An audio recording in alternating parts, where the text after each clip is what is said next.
বিয়ের পর স্বামীর কাছে যা চাইলেন তনি। ফের বিয়ে করেছেন দেশের বহুল আলোচিত নারী উদ্যোক্তা ও ইনফ্লুয়েন্সার রুবায়াত ফাতিমা তনি। স্বামীর নাম মোহাম্মদ সিদ্দিক। স্বামীর জন্মদিনে শুভেচ্ছা জানিয়েছে একগুচ্ছ ছবি প্রকাশ করে। এদিকে সিদ্দিকও নিজের ফেসবুকে দুজনের ছবি প্রকাশ করে স্ত্রীর প্রতি কৃতজ্ঞতা জানিয়েছেন। রবিবার ১৩ই অক্টোবর রাতে সিদ্দিক তার ফেসবুকে ছবি শেয়ার করে লেখেন, আরও একটি বছর পেরিয়ে গেল, কিন্তু মনটা এখনও তরুণ। আমার জন্মদিনকে বিশেষ করে তোলার জন্য আমার প্রিয় স্ত্রীকে অসংখ্য ধন্যবাদ। তোমায় অনেক ভালোবাসি।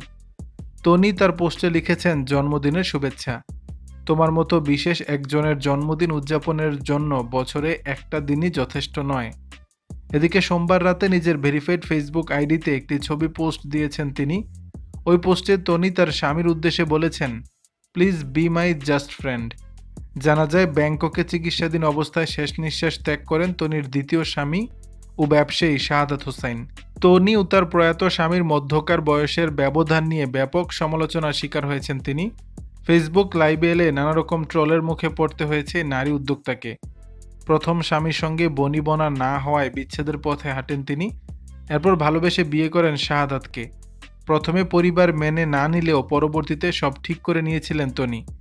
দ্বিতীয় স্বামীর মৃত্যুর পর এবার ভালোবেসে তৃতীয় বিয়ে করলেন তনি।